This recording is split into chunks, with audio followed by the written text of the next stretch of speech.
Your heartbeat is racing. Your breath has gotten deeper. Your forehead is full of sweat, and you are filled with fear. You desperately search your surroundings to find that you are safe in your room. You tell yourself, I'm here, not there. How many of you have or know anyone with PTSD? These types of dreams are one of the many symptoms of post-traumatic stress disorder, which is also known as PTSD. PTSD is commonly known more for combat veterans, but in all reality, it can happen to any of us. Most likely, college students with PTSD will struggle with school. I know this very well because as a kid, I struggled in school without knowing I had PTSD until 2012.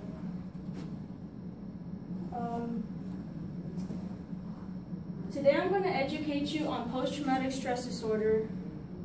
And in order to do that, I am going to tell you exactly what PTSD is. Next, I will go over the symptoms. And lastly, I will tell you some of the correct treatments to treat PTSD.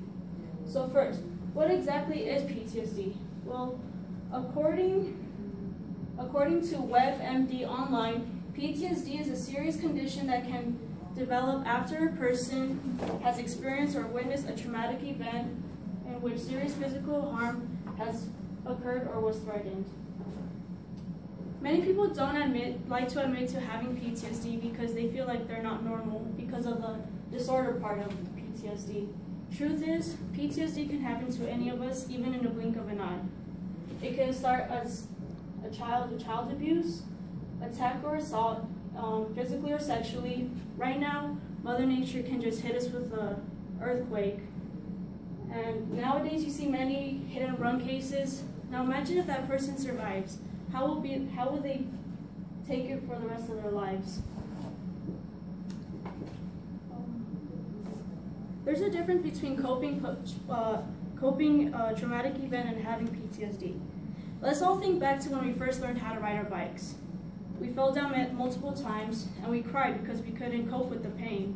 But we always had that one scar, one scrape that turned into a scar that serves us as a reminder of our time we fell off our bikes.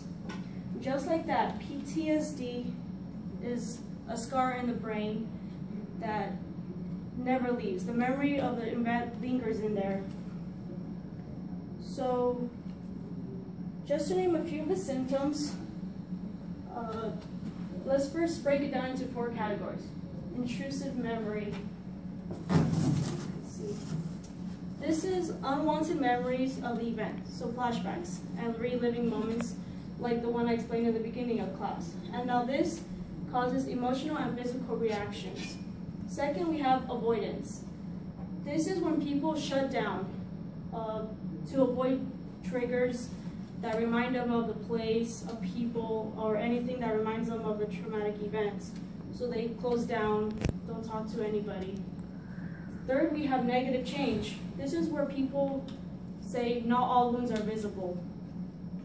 This is when people feel that they have no purpose in life, they have a lack of interest in things that they used to, and they feel hopeless, and it's hard for them to maintain close relationship with loved ones. Last, we have emotional change right here.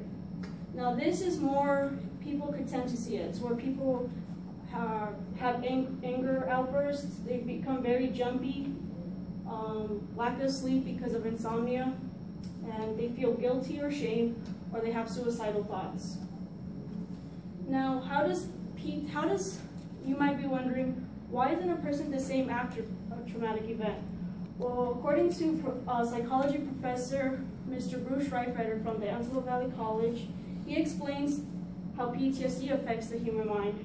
We have 3 parts of the brain that are affected. First, we have the amygdala, which is pretty much what we have it triggers our fight or flight response.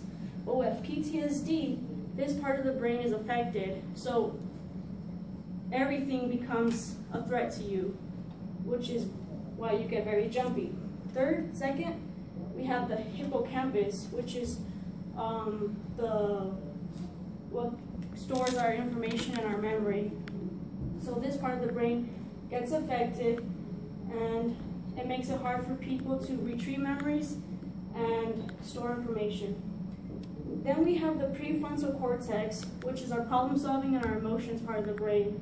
With that, it makes it hard for people to keep memories and makes them very sorrow and very angry. Now that I've told you about PTSD and some of the symptoms, I'm going to talk to you about treatments. The first one we have is professional help. We got 3 types of therapies.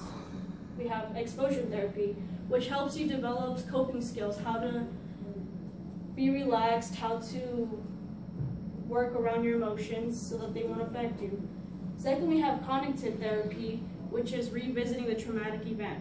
Nobody likes to go back to a bad experience, but with this therapy, it helps you repeatedly tell your story and how to cope with it, and it allows the body to get better. Then we have medications. There's 2 FDA-approved medications, which numbs pretty much the feelings. We have sertraline, which is Zoloft, and paroxetine, which is Paxil. Then we have family and friend support. You can follow your treatment plan followed by your psychiatrist, learn about PTSD, take care of yourself, don't self-medicate, break the cycle, do something active, and talk to someone. Today I have informed you with PTSD and what it is. I have told you the causes, the symptoms, and how it affects the human mind, and the treatments. Now, PTSD, college students suffering of PTSD may find it difficult to be social, have difficulty learning, and feel hopeless. Note that just because a student has PTSD does not mean that they are not capable to get better. Thank you.